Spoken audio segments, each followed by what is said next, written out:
So today we're looking at some interesting maps. Because why not, eh?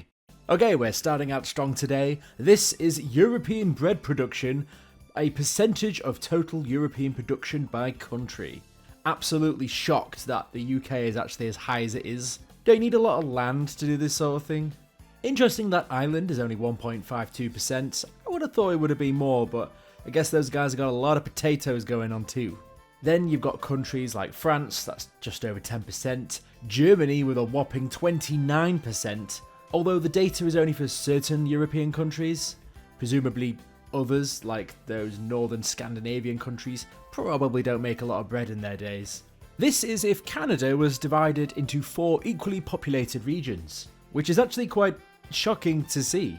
Because I knew that Canada was quite sparsely populated up in the north anyway, and I knew that most of the population was down south, but if you look at this, there's millions and millions of people in each of these coloured regions. And if we look at this, each region is roughly 8.5 million, meaning that the size of the red and the green areas compared to everything else is crazy. So this map is apparently what the Netherlands would naturally look like if they hadn't built any dikes to prevent flooding. If this is true, that's actually wild, because look how much of their country is gone. Amsterdam? More like Atlantis. The average vehicle age in the United States of America by congressional district. Looking at the colours here, we've got the greener ones where the cars are roughly about 6 to 9 years old, and then we go up from there, changing from the lighter colours to yellows, the oranges, the reds, and even this purple colour. It seems like no surprise that in the northeastern side of the US we've got probably a lot more newer vehicles or people that might change them a bit more often. Same with parts of Florida and Texas and down near California. But then we've got some states which really love their cars, and they'll hold on to them until they fall apart. I mean, why spend money on a car when you can just keep it until the wheels fall off? I mean, if we look at these, some of them are 15, 16, 17 to 18 years. I mean, this colour here is Montana, which means that people up there are holding onto their cars for as long as they possibly can. I mean, why spend money, am I right? This is what gasoline is called around the world, and by that title being used, you know for a fact that it's probably an American that made this map. But it's interesting to look at this because I didn't actually know there was many other things to call it apart from petrol and gasoline. Let me just go through this quickly. So we've got the correct way of saying it, petrol, which for a lot of the world it is either the Anglosphere or places that were previously under the British Empire. So we've got big strip of Africa, India, Pakistan, then we've got Australia, New Zealand, and many other countries in between. Then we got gasoline, which from the looks of it, the only place I can really see in Europe is Portugal and Spain, and then we've got Japan, a couple of places in Africa, and most of the Americas themselves. So actually a lot more people call it gas than I thought, despite the fact that gas is not a liquid, and the fuel that you put in your car is a liquid. Then we've got benzene, essence, naphtha, fuel, gas oil, element oil. I mean, why can't we just call it the same thing, guys? This doozy of a map is a map of the world from 1565. So let's take a look. I know a lot of modern maps these days are quite disproportionate compared to what some things are, but this one seems a bit more accurate because you've got a very large southern hemisphere, including what seemingly looks like Antarctica. Look at this cool little penguin here, which looks absolutely massive. Maybe it's because this was quite a long time ago and now it's all melted away. Again, it's difficult to know how accurate some of these maps are. You've got essentially the southern tip of South America touching Antarctica. There's absolutely no Greenland whatsoever. And I don't think this is even before Australia has even been found. Unless that's what this massive landmass is on the bottom, because it looks like there's like unicorns and rhinos and I don't know, monkeys. What is going on with this map? So yeah, incredibly interesting. Okay, I was looking at maps and this is apparently headlined an actual map of the Netherlands if it didn't have any dikes to stop flooding. I don't know which is true, but let's take a look. This one seems to be a lot more intricate. We've got a lot more information going off here. And whilst it seems like maybe it's not quite as flooded, maybe it's still quite flooded. Still think that we're going to need a boat to get to most places. This is a map of the world to do with the proficiency of the English language across the world. Grey countries are places with either no data, or it's essentially that English is the official or de facto language for that country. There's quite a few places in Europe which makes a lot of sense where it has a high proficiency, be it places like Portugal, you've got the Scandinavian countries. You've also got quite a lot of places in Central Europe that seem to speak quite good English. But then there's also a few outliers, such as Argentina. For some reason.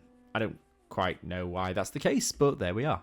Places that don't speak English well, which to be fair I don't blame them because it's not their first language, are basically large parts of Northern Africa, the Middle East, and even parts of Asia.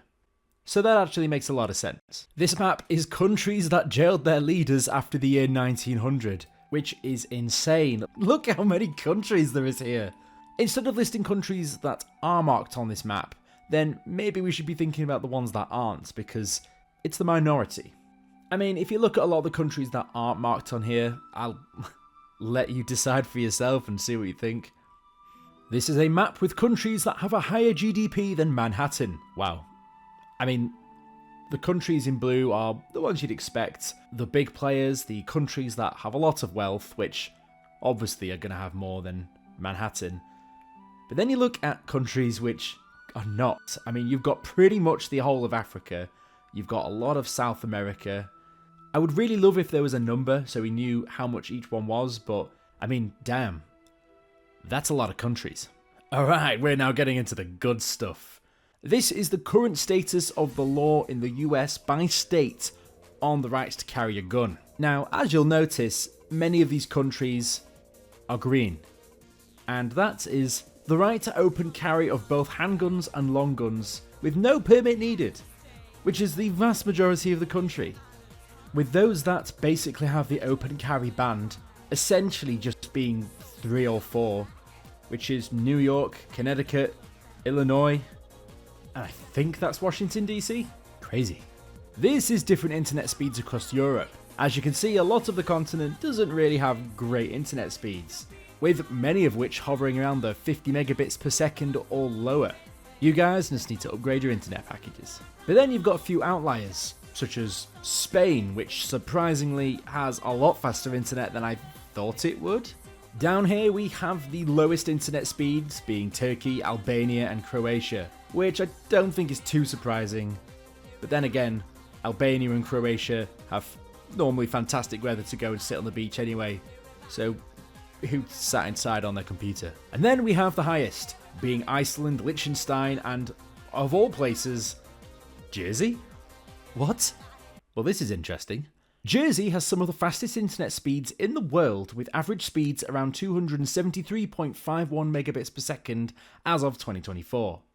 Those specific speeds vary by provider. Maybe it's the fact because they have such good internet speed, but nobody actually using it.